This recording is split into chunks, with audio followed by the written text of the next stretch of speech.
more about yourself than you know of yourself, then you have volunteer slavery all over again. The real reason why I believe black people truly won't fight back with white folks is because of religion. In our mind, we keep forgiving white people because in our head, subliminally, we see Jesus. The thing about being conscious and truthful is you gotta be tough. You gotta be ready to get violent because people are always gonna try to take advantage of you because if you're winning, they're losing. And those guys cheat and you don't. So they gotta know not to play with you. They gotta know you can't really think that you're just gonna have an opinion without some muscle. The entire civilization is built on keeping the black man and the black woman apart. Right now, every white population in the world is at minus birth rate. Every single one, all right? What are they gonna do then? They need our bodies. In the 60s, they banned martial arts. They had registration of people's hands and feet because it was something that they didn't quite understand. And plus, when people came from the armed forces and started using karate, it was dangerous at that time. You know, we're suffering from like high blood pressure and swollen ankles and everything. Like what fight are we gonna take on? When people be like, yo, black power, put your boots on this white man's neck. And I'd be like, man, you can't even strap your boots because your ankles are swollen. You can't even wear boots. In neighborhoods that are of a more upscale, financially affluent society, white, Jewish, etc., they are infused with fertility clinics. While in our societies, the ones that do not have that elevated level of economics, black and brown, impoverished communities have abortion clinics. Processed foods have to be preserved, and you only preserve that which is dead.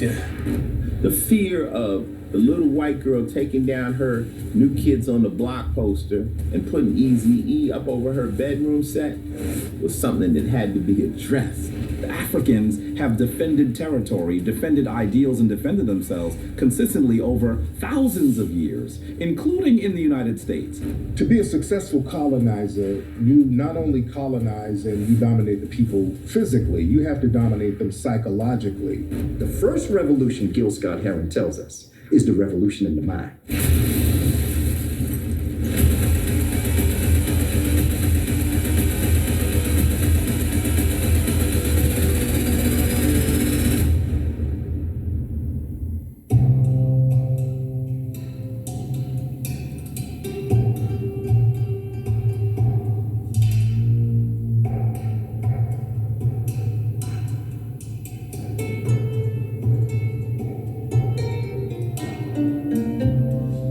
African people, we've not been a warring people.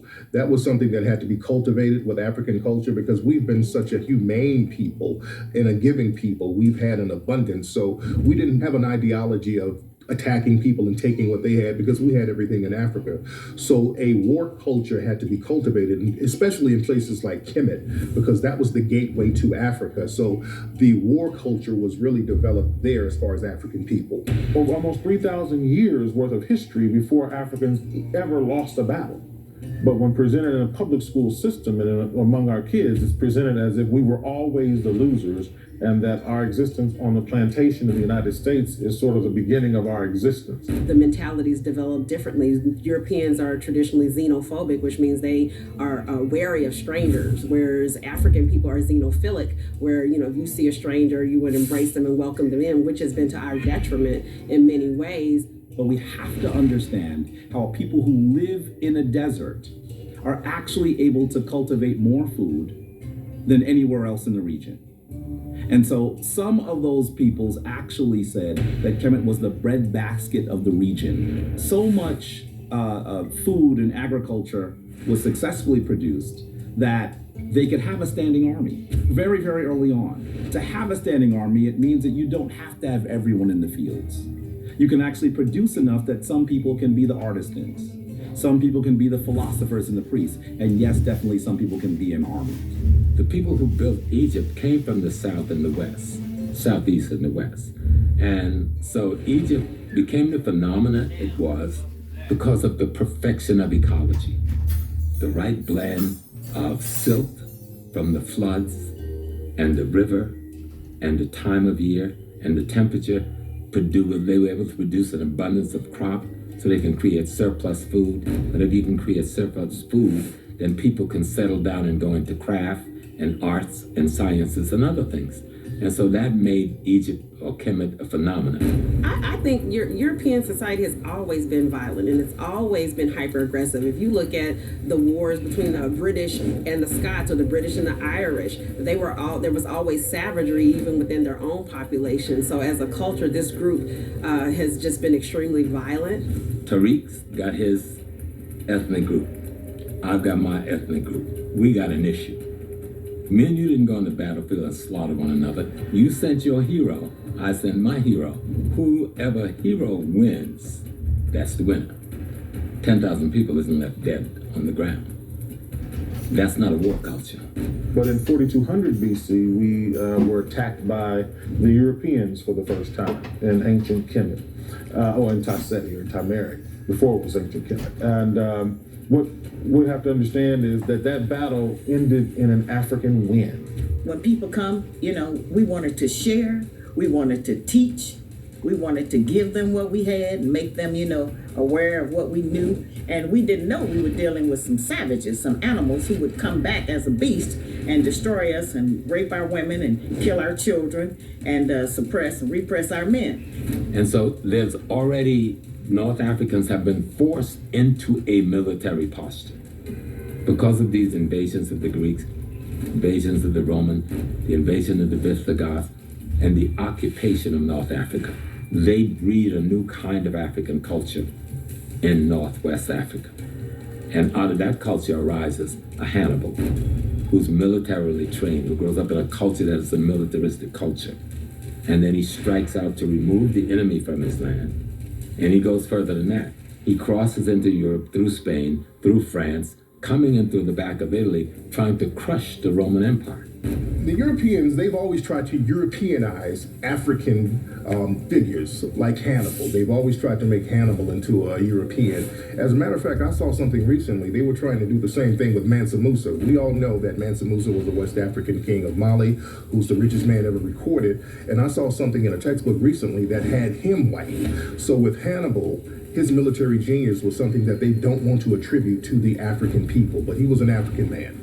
Hannibal was African. There are coins that will show you what Hannibal looked like, and on the back are the elephants that he brought into warfare with him. Hannibal Barca, see, one thing I enjoy is how they always try to take the most prominent, powerful, effective generals, warriors that we have in our history, and they try to manipulate it and Europeanize it, because then it gives them some level of culture to themselves, even though they've had to adopt and pretty much steal virtually everything that they claim to be their own. So with Hannibal Barca being a Carthaginian, a North African, not a European, you really have to stretch a lie to say that Hannibal Barca was a European. Can you imagine? I can't even imagine taking an elephant down the block and hearing that a general takes elephants over a mountain range is absolutely almost unheard of today. But this is the kind of thing that we should expect Africans to be able to do. Europeans could not deal with those African elephants. For a long time, Europeans couldn't train African elephants. So Hannibal couldn't have been a European dealing with those African elephants. In fact, they had training camps for those elephants in Africa that they were trained in ancient Africa. In fact, when it comes to African elephants, the first time the European got African elephants in captivity was in the 1860s when they brought over Jumbo and had him in the Ringling Brothers Circus. And that was a real big deal to them because it was the first time they had an African elephant that they could train. So, and then Walt Disney did the Dumbo movie based on Jumbo. So that was a big thing, getting an African elephant. So they definitely did not deal with those African elephants back then. Weaponizing animals is something very specific because, for instance, with the elephant, the elephant having heavy, thick skin, also being very knowledgeable and having a long memory, a long, well-standing memory of its own environment or other environments that it was in from a very young age, they would use the elephant. They would put shields on the front, on the top, and they would have that as what we know today as the tank. That came from the elephant, the actual hide, its body, its tusk, everything. If you look at a tank, you see the way it's shaped. It looks like a elongated snout of a elephant. After the Hyksos is thrown out after 300 plus years, we get about 100 years of trying to repair and restructure our place, 150 years. Then we get invaded again by another group called the Hittites. Well, they stay there about 60 years or so, we drive those crazies out. But then we get invaded by them again, 75 years later. Each one of these invasions is causing damage to our infrastructure And it's forcing us to change our posture from a humane approach to defense to now almost a criminal, because now we're going out and kick your ass, okay? We are not taking this shit no more. We're coming out there after you. First of all, the reason they changed the name from Mantu to martial was when the Europeans decided that they wanted to name martial arts after the god Mars, the Roman god Mars. The martial arts actually means we follow the way of fighting of Mars. On the walls inside of Governor Amenemhat's tomb, you see evidence of African people fighting on the walls, and also doing the artistic things and the exercises and things of that nature. So one of the things that I think is important is that it was actually 1,200 years later that the Europeans, the Romans, even came with the god Mars. So 1,200 years after the writing appears, then you have the god Mars, but yet they named the fighting after him. Capoeira is from the Angolan region. They called it the Kunene Ngolo, and Ngolo loosely translates as a zebra dance. Different martial arts forms from different cultures always copied the animals, and this was a particular animal that the Kunene Ngolo was fashioned after. Every African society has a martial arts. And you see on the tomb of Kemet, you see almost all of the movements of Tai Chi. Yet Tai Chi has not been born yet as Tai Chi for thousands of years. You see all of the wrestling formats of ancient Greece and the wrestling formats we use right now in the Olympics on the walls of the tombs of ancient Kemet. When you start talking about some of the things that our ancestors did, such as the ways they encircled different groups of people when they would come in to fight us, the ways that they fought underwater, one of the things that the Zulu people did that I understand was handed down to them from some of the folks who, from ancient Kemetic people, was learning these alligator moves underwater so that when the enemy troops would try to cross through the water, they wouldn't even know it, but we would be underwater waiting for them. You remember the group out of South Africa called Black Mombasa, the music group, and they did a piece with Paul Simon. And you remember at one point, the leader of Black Mombasa was murdered. They put a tire around his neck and they killed him. And people were asking, why did they kill him? They had just finished that piece with Paul Simon. The piece hadn't come out yet. But when you see the piece when it comes out, he's doing an African martial arts form on the sand dunes to the tombs that him and Paul's doing.